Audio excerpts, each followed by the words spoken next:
المرسلين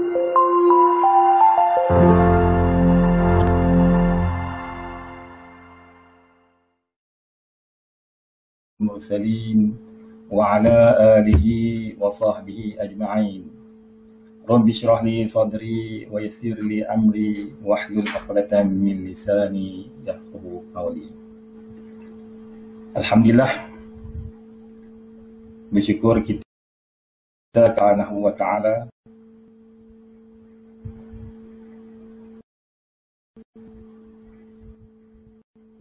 diberikan banyak nikmat kepada kita. Antara nikmat Islam, nikmat iman, nikmat sehat, dan nikmat kelapangan. Alhamdulillah, pada hari ini sudah masuk hari yang ketiga di bulan Ramadan. Alhamdulillah, kita dapat melaksanakan tanggungjawab ini dengan sempurna, insya-Allah. Walaupun kita dalam keadaan PKP yang pergerakan kita terhad, jadi kita dapat melaksanakan tuntutan sebagai umat Islam, iaitu berpuasa di bulan Ramadan. Tuan-tuan dan puan-puan yang dirahmati Allah sekalian, firman Allah dalam surah Al-Baqarah, A'udzubillahi minasyaitonir rajim. Bismillahirrahmanirrahim.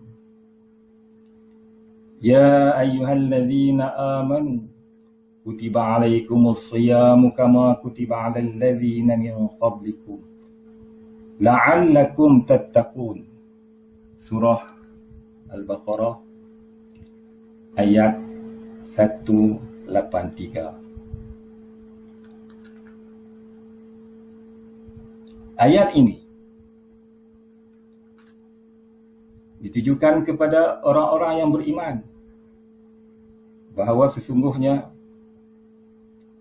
ibadat puasa ini telah difardukan kepada umat-umat terdahulu.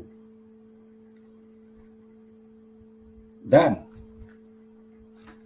umat-umat yang berada sekarang ini melaksanakan tanggungjawab ini, yakni berpuasa di bulan Ramadan. Tuan-tuan, puan-puan yang dirahmati Allah sekalian,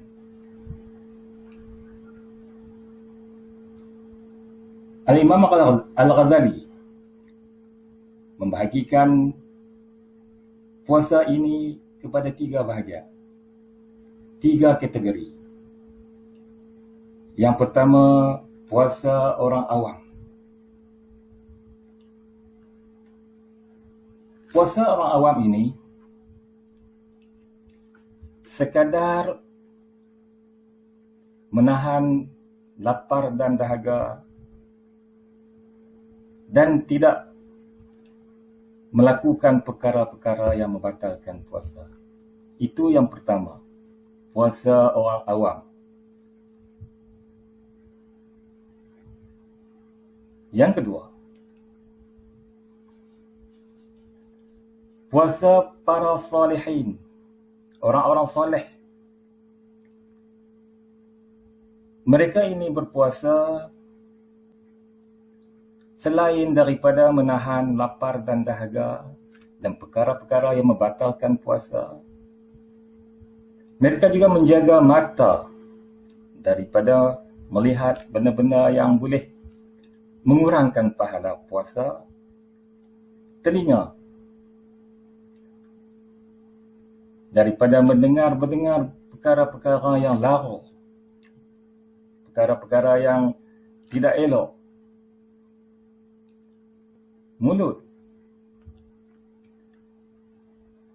mulut mereka jaga, tidak mengumpat, tidak mengata, hanya keluar daripada lisan mereka perkataan-perkataan yang baik, nasihat-nasihat yang baik, zikir, membaca Al-Quran dan sebagainya. Itu yang kedua. Puasa orang soleh. Yang ketiga, puasa para nabi. Tingkat yang paling tinggi sekali, puasa para nabi. Ini tuan-tuan dan puan-puan yang dirahmati Allah sekalian. Kita berada di tahap mana, tuan-tuan? Adakah di tahap yang pertama? Di tahap yang kedua? Kalau berada di tahap yang kedua, alhamdulillah. Kita cuba tingkatkan di tahap yang kedua. Dalam musim PKP ini, kita boleh laksanakan insya-Allah. Kalau tahap satu, puasa orang awam, biarlah kepada anak-anak kita yang baru belajar, yang masuk tadika,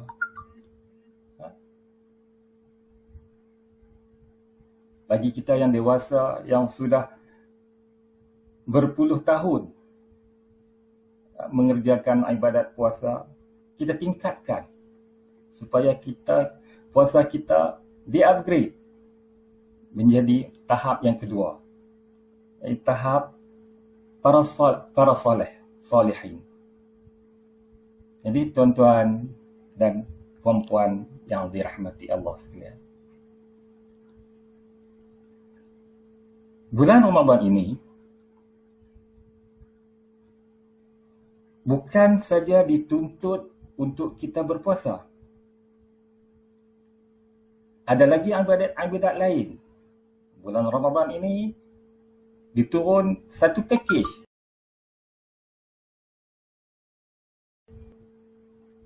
Malamnya kita bertarawih. Tuan-tuan dan puan-puan, di musim ini, setiap ketua keluarga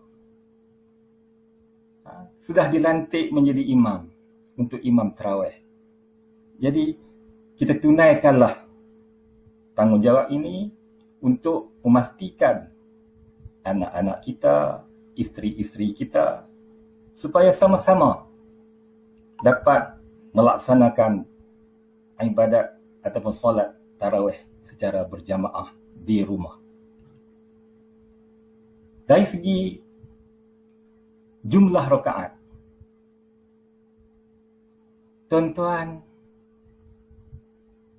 boleh tetapkan 8 rakaat ataupun 20 rakaat. Terpulang kepada tuan-tuan dan anak-anak dan isteri-isteri tuan-tuan. Jadi kalau sebelum ini di masjid-masjid, ada masjid yang melaksanakan 8 rakaat. Ada masjid yang melaksanakan 20 rakaat. Tapi tahun ini kita buat keputusan sama ada 8 ataupun 20 rakaat. Terpulang kepada tuan-tuan. Tak salah 20, tak salah 8. Yang salah tak buat. Jadi bulan Ramadan ini Tuhan anugerahkan kepada kita, kepada umat Nabi Muhammad. Tuhan anugerahkan mega sale. Mega sale itu tawaran yang istimewa kepada umat Nabi Muhammad. Jadi kita kena rebut peluang ini. Kita laksanakan sebab ibadat tarawih yang ada di bulan Ramadan sahaja. Bulan Syawal tak ada, bulan Muharram tak ada. Bulan Syawal, bulan Ramadan saja yang ada solat sunat tarawih. Jadi kita rebutlah peluang ini untuk sama-sama berjamaah dengan isteri dan anak-anak kita di rumah. Kita buatlah ikut keselesaan kita. Itu yang kedua. Yang ketiga tuan-tuan, Al-Quran. Sebab pada bulan Ramadan inilah Al-Quran diturunkan. Al-Quran diturunkan pada bulan Ramadan. Jadi sebaik-baiknya, seelok-eloknya kita sebagai umat Islam pastikan diri kita, isteri kita, anak-anak kita khatam Al-Quran pada bulan Ramadan ini. Jadi tuan-tuan, macam mana kita nak laksanakan khatam ini? Kalau kita ikut jumlah muka surat. Jumlah muka surat Al-Quran 600 muka surat. Jadi kita ada 30 hari. 30 600 muka surat dengan 30 dapat 20 muka surat. 20 muka surat kita bahagi pula dengan 5 waktu. Jadi kita dapat berapa? 4 muka surat sahaja. Kita baca tiap-tiap waktu. 4 muka surat sahaja kita dapat khatam sekali Al-Quran dalam tempoh bulan Ramadan ini. Tapi kalau kita nak cepat lagi, kita ambil 8 muka surat. Boleh 2 kali. Dan seterusnya, tuan-tuan. Jadi, kita rebutlah peluang ini.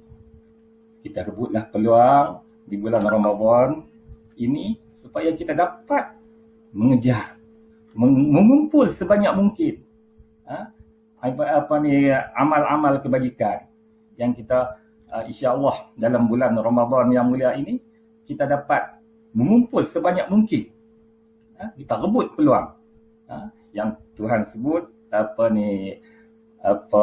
dalam bulan Ramadan ini, segala kelebihan-kelebihan yang ada pada bulan Ramadan ini kita dapat rebut. Jadi saya ingat itu saja untuk hari ini sebagai peringatan, dan saya mohon ampun dan maaf sekiranya terkasar bahasa, dan insya-Allah kita akan jumpa lagi di lain ketika. Sekian, wabillahi taufiq wal hidayah. Assalamualaikum warahmatullahi wabarakatuh.